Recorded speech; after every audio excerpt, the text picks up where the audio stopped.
Welcome. If everyone could please turn their cell phones on, check all your text messages. You have 30 seconds. 20 seconds. No, thank you for everyone. There's not a pew to be open.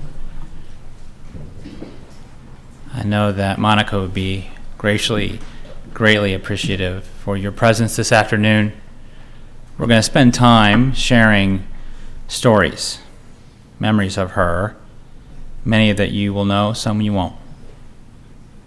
But as we come together today to remember her, what she's meant to us, how we'll carry her with us, so her memory will continue. The music that you heard and the music that you'll hear following the service is hers. Some of you and many of you know that she is a self-taught pianist.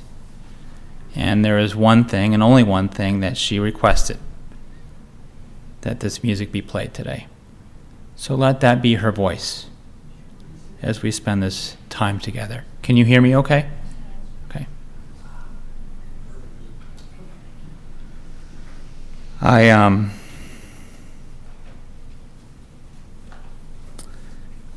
We'll mention this too. Following the service, we'll have a gathering outside. The ushers will show you where, but the intention is to spend this time here together and then follow and continue with food and drinks and time together, sharing more stories as we continue.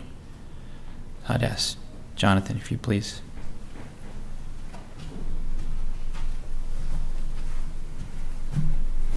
Welcome everybody to our memorial service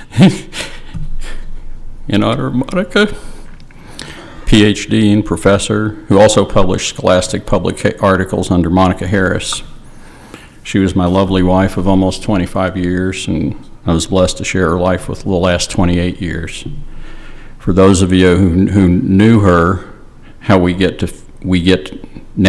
feel even more the gift of her presence in this life.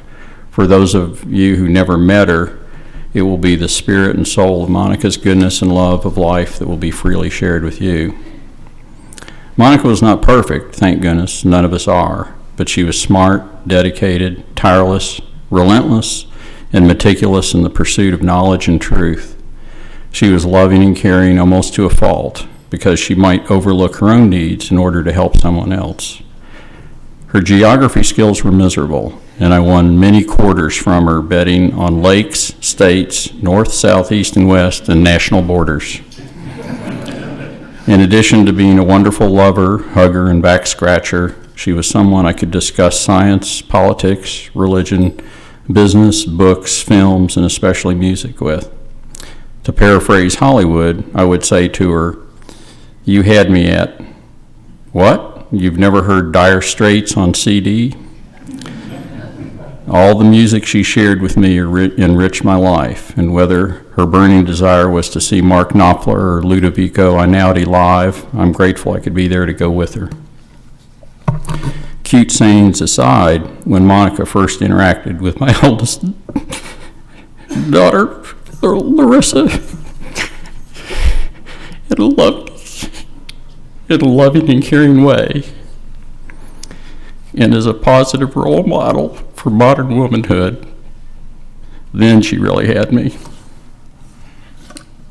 With our birth children, Athena and Isaac, I might be at a loss in how to parent, and I would go to Monica for help. And sometimes I would be able to help her. Other times she helped me in my times of crisis, often in ways for which I could never come up with the words to describe. Sometimes all we could do would be to look at each other and say, "So much to be grateful for." I would like to close with the song lyrics from a song by the Alternate Routes entitled "Nothing More." To be humble, to be kind, it is the giving of the peace in your mind. to a stranger, to a friend, to give in such a way that has no end. We are love, we are one. We are how we treat each other when the day is done. We are peace, we are war. We are how we treat each other and nothing more. To be bold, to be brave. It is the thinking that the heart can still be saved. And the darkness can come quick, the dangers in anger and the hanging on to it. Tell me what it is you see, a world that's filled with endless possibilities. Heroes don't look like they used to. They look like you do, Monica. I will miss you. I will love you forever.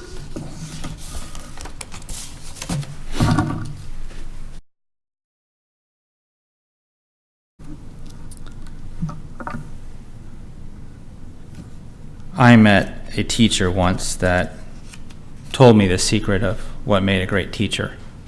She had taught for over 40 years, and by the time I met her, she was in her late 90s. She had even started in a one-room schoolhouse. And she said the secret was to love your students. I think Monica exemplified this. I know that from the testimonies that her students wrote of her, how she would spend time with them. She would listen to them, mentoring them. Not always was she easy. Sometimes she was hard, but for a reason. She only wanted their best.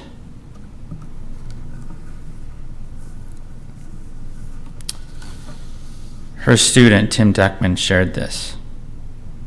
You have such wonderful gifts of vigor, skepticism, and curiosity paired with warmth and a great sense of humor. The first three make you such a great teacher, and the second two, which make you such a good mentor to me. And in light of hearing the news of her terminal illness, Mark Jackson remembered Monica's slated wisdom. She shared once with him when he was facing adversity and disappointment in his life. Quoting from William Ernest Henley's poem Invictus, he recalled this portion of the poem that she had shared with him. Bloody, but unbowed. This is how Monica has managed the shitty hand she's been dealt. Bloody, but unbowed.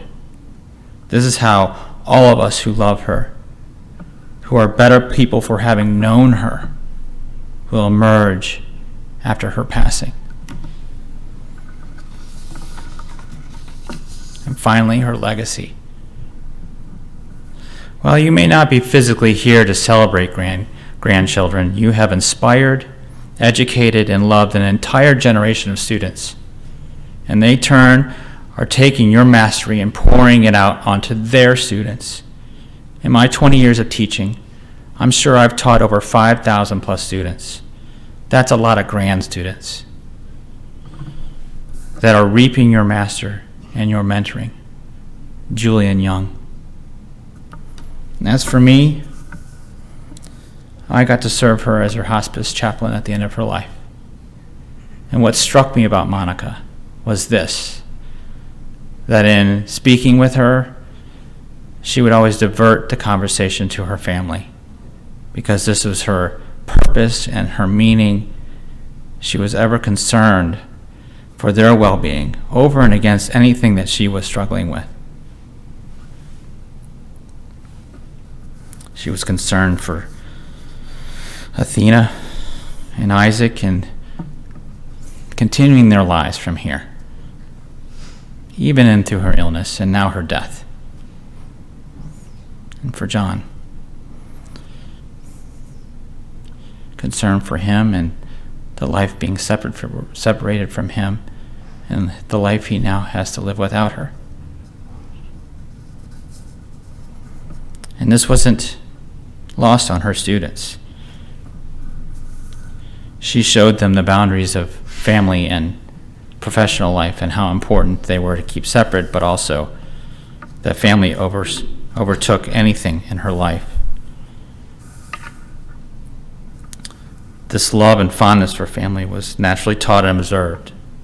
And one of them, John Jorgensen, wrote this observation: watching you be a wonderful mother while balancing your professional life was a lesson we never discussed, but it made an indelible impression. Caring for your family is the most important joy you will ever have, and you taught me that without saying a word.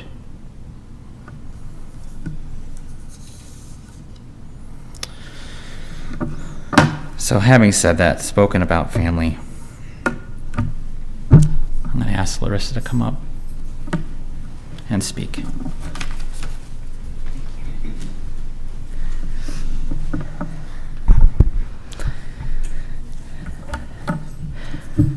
So I wanted to say a little bit about Monica and the impression that she has made on my life. There are a lot of small details, but little stories that I am touched with. Was how she did interact with me before she and my dad were married, and she taught me how to not have ticklish feet. And we would sit and watch Get Smart and on Nickelodeon before I went to bed. And she would say, just think about something else. I'm not tickling your feet. I'm just touching them. And it was an amazing psychological endeavor. And she was so patient with me. And through some difficult teen years, she was always encouraging education. And I am so very grateful. In undergrad, she was there for me no matter the circumstance, as well as during medical school. And I was so glad that she was somebody that I could turn to when academia was hard. And being a mother was probably her number one accomplishment in life from my perspective. But I'm so glad that she was my stepmother before she was anybody else's mom. She's had 28 years of mothering. She was extremely giving, and after the kids left home, she started cooking all these vegan meals for me and would give me all sorts of leftovers to take home. And it's just the little things that just make all the difference. I'm so glad that she was a fabulous wife for my dad and went to all the coin shows and was so supportive. And it's just, she was always there holding everybody else up.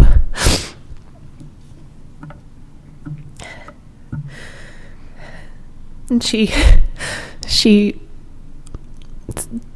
wasn't the best parallel parker in the world. And she knew that. She knew her limitations. So when she was teaching me to drive and I hit the back of the garage, she was not upset.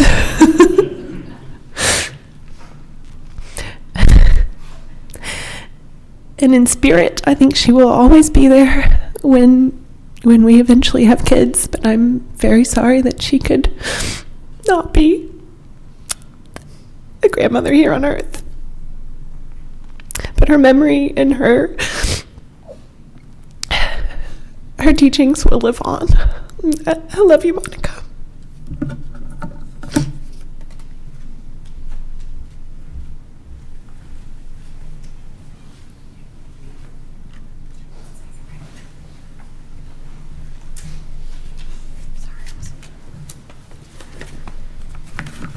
Hello, I'm Athena, one of Monica's children. My mother is dead now, and I miss her so much.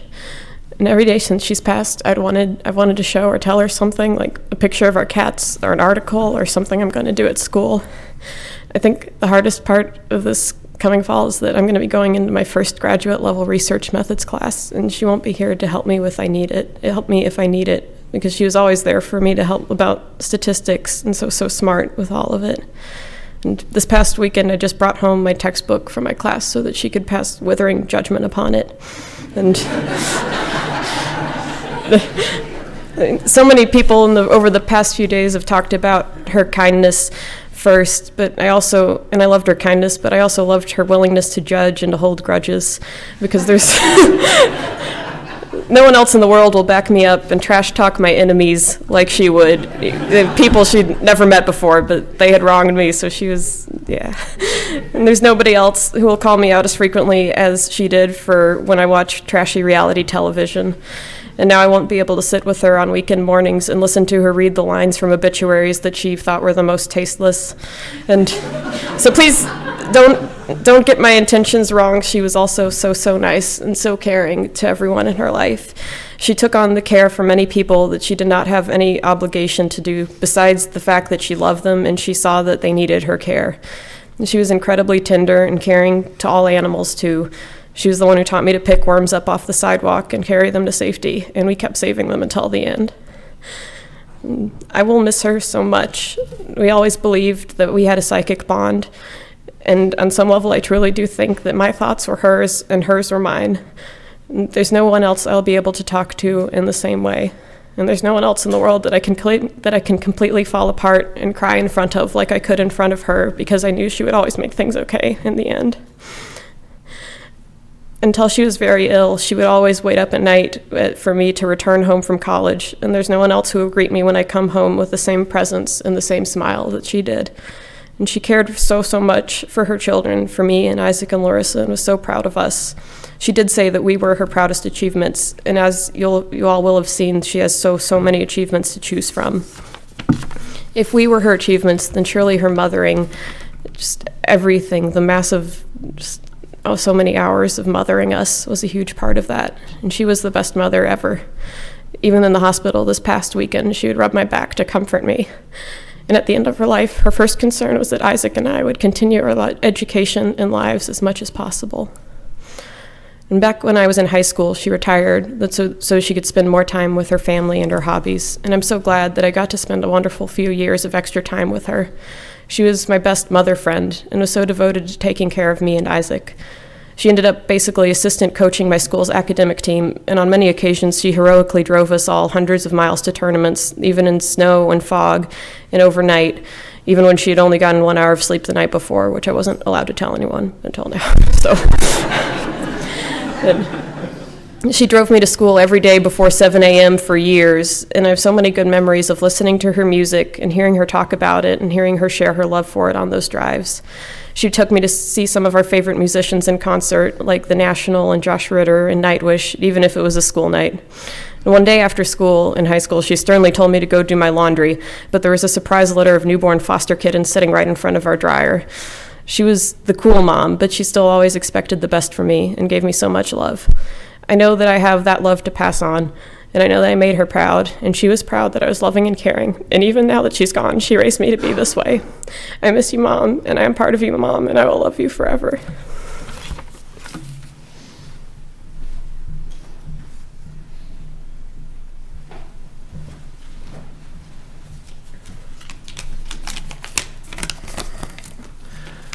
Hi, everybody. I'm Isaac Kern. I'm Mom's son, and I'm in college as well. I go to the University of North Dakota. Yes, it's very cold there. I mean, really cold. And I'm learning how to be an airline pilot. I would first like to thank each and every one of you for coming out here today. Some of you even flew in from the West Coast or all over the country, and that we really much appreciate. I really appreciate that. I truly cannot express that enough. And I also cannot express the gratitude for Mom and all the memories that we made, whether it was riding Diamondback or Drop Tower at Kings Island. Those were her favorite rides. Maybe eating the iconic caramel cookie crunch at the Chop House, her favorite dessert ever. Maybe going on vacations to Europe, Caribbean, out west. And even in holiday traditions, and even just everyday life. Every day that I would watch her play the piano in the living room, or just chatting at the dinner table, I really, truly appreciate all those times that she helped make those memories.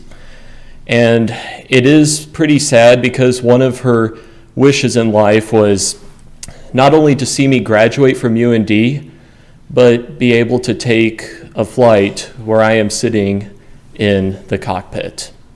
And I know that she was very sad that that wouldn't happen. And given her enormous impact, excellent parenting, and just general kindness, she will truly, truly be missed by me and by my family and by all of you. And that I thank each and every one of you for.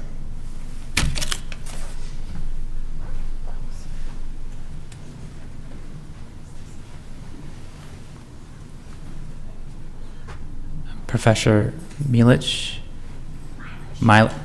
You told me that. Milich.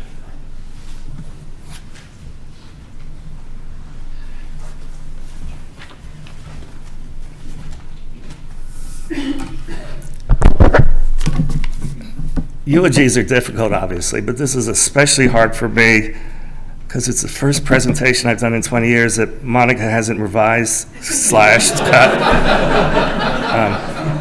She, as you know, if you saw her column in the Herald Leader, she was just an excellent writer. I wish she had done more of that. I was fortunate, and I got to interact with Monica across several different roles. We were friends, we were colleagues, and we were collaborators. As collaborator, she was obviously the dream collaborator. Not only was she very smart, could see the big picture, the theoretical linkage between social psychology and clinical psychology, but she also was very good on the details. So much so that I once said to her, the random number tables are random enough, we don't need to randomize them more. As a colleague, what can I say? She was a pistol. She loved to speak her mind in the faculty meetings, in the meetings with the dean, and it often was different from what other faculty were thinking, but that didn't bother her. She really felt very comfortable speaking her mind. As a friend, I'll just say she was the best. I had the good fortune to, when we were both working, to go to Starbucks with her literally every day. We would walk over to Starbucks, take a half hour, an hour break. It's a really good time for bonding, and I'm so sorry that continued even when we both retired, but I'm so sorry that will not continue anymore. As it was Athena was saying that she liked to, when I first met her, she presented herself as Hard-Ass Harris. And she was a very demanding professor, but she was also the most tender-hearted professor. Students loved to talk to her, loved to open up with her, vent with her. She was as sensitive to the stray robin as the stray graduate student.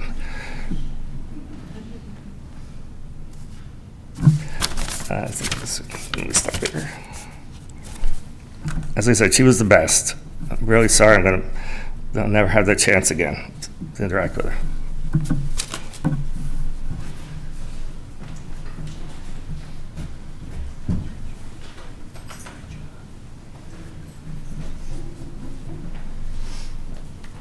Karen?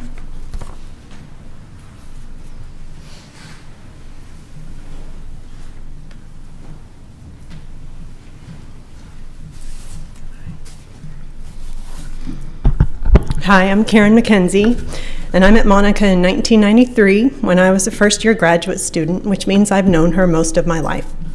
And I could provide many examples of the many, many different ways that she positively influenced my professional career and mentored me in the 23 years that I've been a professor. But today I wanted to talk about the profound, precious friendship she gave me. After I graduated, Monica and I met regularly for long, long lunches, and I always brought our list of topics to discuss based on what was going on in our lives. And we would laugh at the end of every single lunch because inevitably we would only get to a couple of the topics on our list. The last time I saw Monica was the week she died, and as always, I showed up with our list of topics to discuss. And as always, we laughed as I left because we realized we'd covered exactly one of the 8 topics on it. One of the topics we didn't get to was life lessons. I had wanted to ask her for advice she'd gleaned as she experienced this last phase in her life's journey. Originally, I was so disappointed that I would never hear her answer, but then I realized I already knew it because she showed it every single day through her actions. As with pretty much everything in her life, whether it was blogging about the extensive home renovations she undertook several years ago, collecting motherhood medals, creating Shutterfly books from her vacations, meeting with her personal trainer, condoing her home, especially that basement, fostering kittens, or wielding that mighty and terrifying red pen of hers all over our graduate school papers, when Monica did something, she was all in. Monica did friendship right. She accepted you where you were. She didn't judge her friends, and she didn't criticize them. Although I'm with you, Athena, that she was more than willing to trash people I was not fond of. She wasn't looking to change you or persuade you. She wasn't trying to get you to think or do something differently. Except all those times she tried to convince me cats are as amazing as dogs. Monica was always present. She took such time and care to write, to text, to meet, to catch up, to respond. She never made you feel like there was anywhere she wanted to be besides right there with you, even though I'm pretty sure I made her late to quite a few appointments over the years. When you were with Monica, you felt like you were the most important person to her. She always listened. She only gave advice when asked. Sometimes those eyebrows of her, now if you know her, you know, right, those eyebrows, they would go up in surprise at things that were said, or maybe they were raised in shock and horror, I was never quite sure. But surprised or not, she was always right there with you. She was offering support and encouragement. Some of the most meaningful advice she ever gave me was when she told me, "Karen, you made the best decision for you based on the information you had available to you at that time." When I'm in conversations with friends who are experiencing regret and angst, self-blame and guilt, I inevitably share with them that same advice. And wow, was she quick to remind you that you were ridiculous if you started wallowing in self-doubt. Monica was an exceptional storyteller. She was clever and witty. She was funny. Sometimes she was sarcastic, which I loved. Birds of a feather, after all. And what would strike me from time to time was how willing she was to be vulnerable, to really put herself out there and share some of her biggest fears, her hopes, and her worries. She was incredibly honest about who she thought she was, although I don't think she ever fully appreciated how amazing she truly was. She showed us what it meant to be brilliant and accomplished without being elitist or anything but humble. The greatest gift of her friendship relates to all the ways she showed me what it means to love one's spouse and one's children unconditionally. I'll get it. She taught me the importance of focusing on what you have in common with your children, not what you don't. She taught me that no matter how much you love your career, nothing in life matters more, not even for a second, than your family. She was so incredibly proud of her children, and I remain convinced the majority of this world's problems would likely fade, no hyperbole here, if everyone loved the way she loved. And while I will miss her wickedly sharp memory and her scary smart brain, most of all, I will miss her precious friendship. Thank you.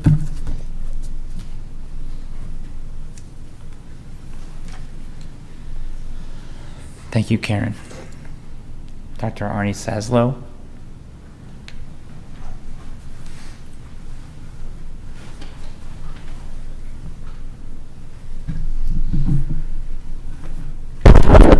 Well, 94% of you were wondering, who is this guy? How come he's at this event? So I started out as a Connecticut Yankee, ended up as a 76-year-old Jewish coin dealer from New Jersey. And my relation to Monica and John are that we've been doing the shows together for well over 30 years. Now, most coin dealers have wives. Most coin dealers have had several wives, as a matter of fact. Monica was very, very unusual.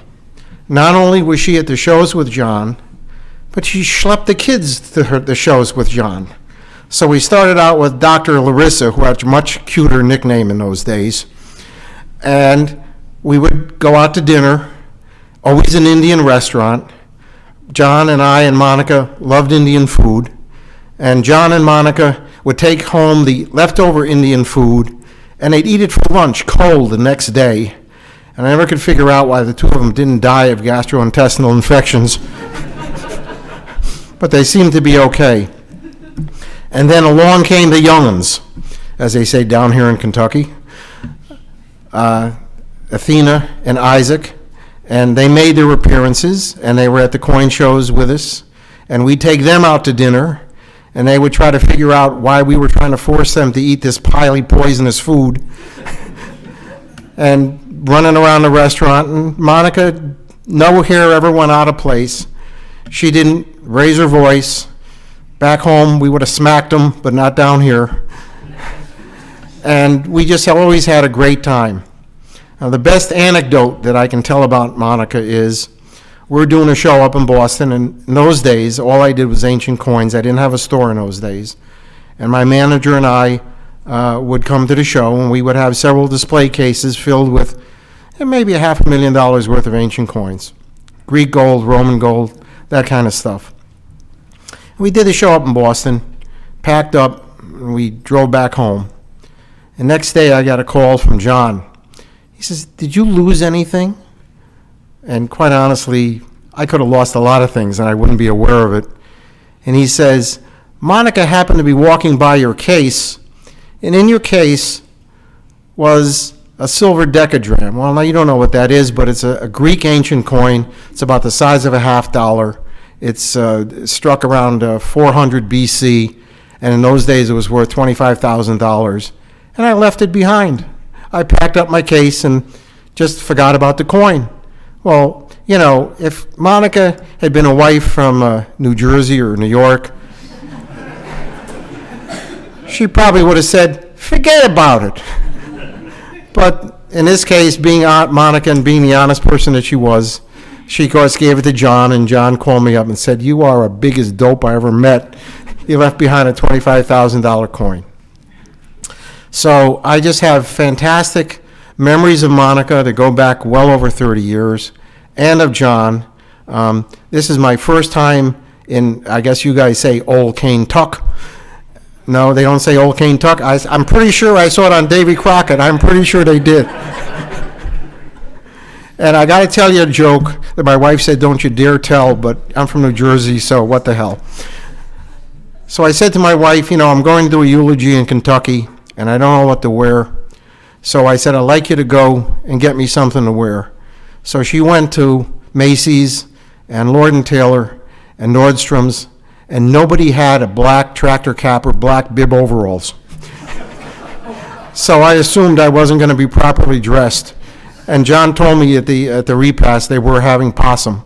But anyway, I am very, very honored to be here and honored to be with John's family. And I will always have fantastic memories of all the decades we spent together. Monica was a very, very special person and a very, very special mother. I thank you for having me.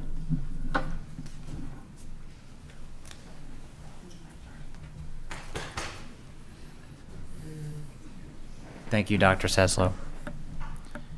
Eileen?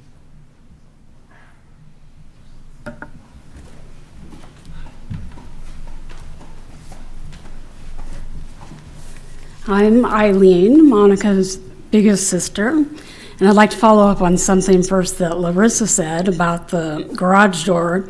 And the reason she might not have gotten too angry with you about the garage door is she ran into our garage door at least twice, going forward when she was trying to back out. She was an awful driver. I wrote a letter to Monica that I hope maybe she can hear. Dear Monica, you were the person I most admired in my life. I can do this too, Karen. Although I was the big sister and you were the little middle sister, it was you I always looked up to. You were just a great person in this world. There were 3 traits that I especially admired about you. You were self-confident. You seemed to naturally know what to do in most of life's situations. You didn't waste time or energy on self-doubt. You were sincere. I could trust you completely. You said what you meant, and you didn't have any hidden agendas. You were a truly authentic person.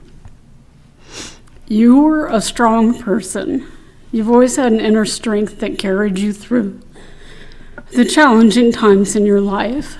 You faced cancer head on with brutal honesty and incredible bravery. You worked so hard in school and in your career and in your home life, taking care of your family. I love your family.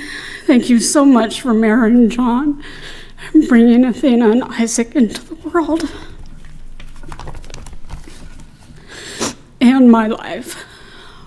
They're 3 of my most favorite people, and I love them a lot. Even though we lived across the country from each other, you have always lived large in my heart. And when you died, my heart was broken. I love you, Monica.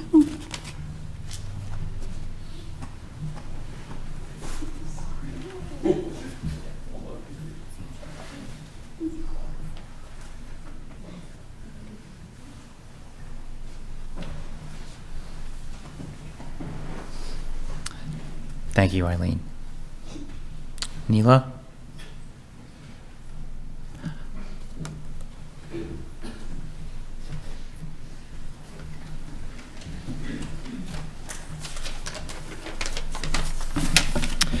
Hello, everyone. I'm Nilov. I'm a second-year PhD student at the University of Virginia, which is not a position I would be in without Monica. In all the time that I was friends with Monica, I have never, ever won a bet against her. Ever. Even now, I owe her money. She won every bet I ever made with her, and she always won because she never bet against me. Even when I was convinced that I would fail, when I told her so much that I told her I wouldn't succeed, she wouldn't hesitate to say, "Want to bet?" I met Monica at a dark time in my life, when I was convinced that I had failed, was failing, and would fail again. She saw me, and she saw the value in me, even when I couldn't see it in myself.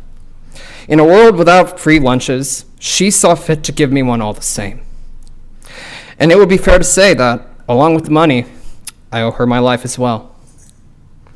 So, when I feel now, like how I miss her so much, that all the clocks should stop and that nothing now could ever come to good, I think about how Monica would bet on me, and how she would bet on all of us.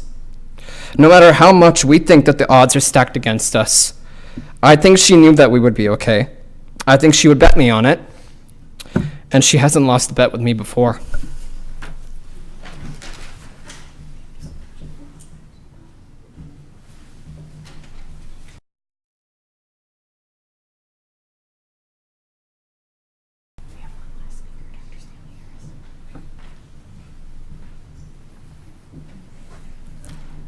Dr. Stanley Harris?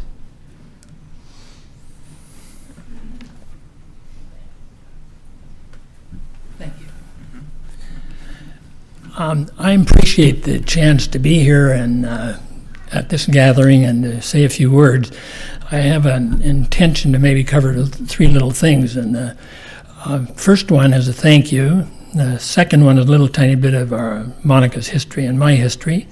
And the last thing is a few of the impressions and images that I'm left with. So first of all, for Jonathan, Athena, and Isaac, and Larissa, I really appreciate you organizing this memorial service and letting us all kind of get a chance to come to some kind of healing here and express ourselves. As far as our background goes, I started in Monica's life when back in about 1958 as a medical student. I was an orderly working at King County Hospital to put myself through university, and I met Monica's mother, Mary Potter, in the hospital at King County, where she was a victim of a rather serious leg injury and a kind of refractory staph-resistant infection in her bone. And then ultimately, we married, and there were 3 little girls, Eileen, Monica, and Laura.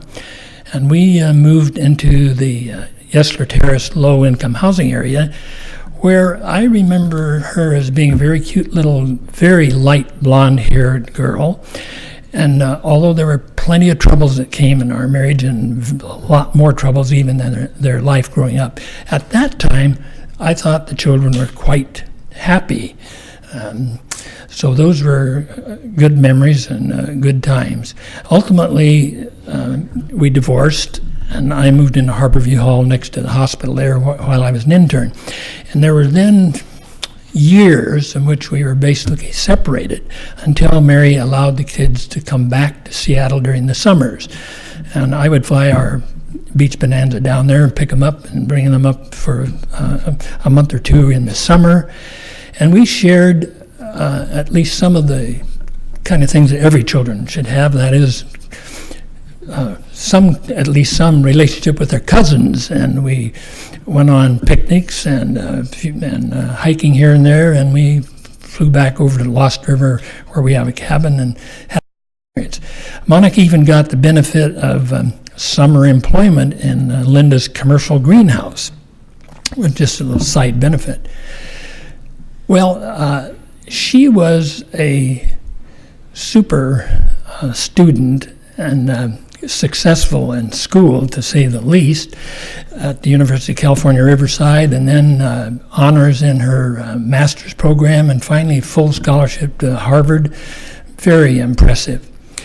Then her career, you all have already recounted that. She was a exemplary teacher, researcher, a highly critical intellectual.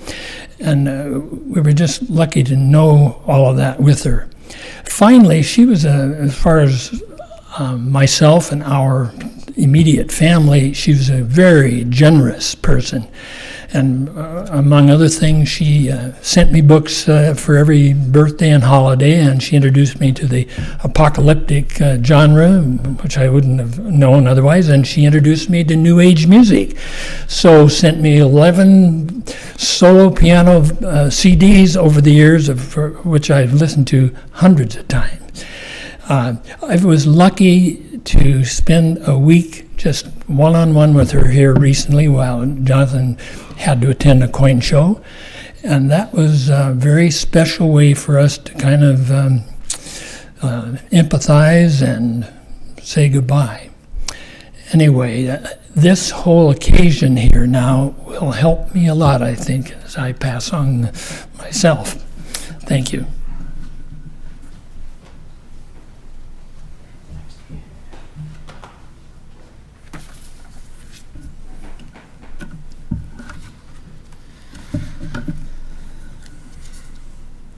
I'd like to close with what will be written as an epitaph to Monica. It'll be on her gravestone. It's a poem by Raymond Carver called A Late Fragment. And did you get what you wanted from this life? Even so, I did. And what did you want? To call myself beloved, to feel myself beloved on the earth. So I ask you to stand and please join us now for Monica's favorite part of scholastic gatherings and coin conventions, snacks, and refreshments. You're dismissed.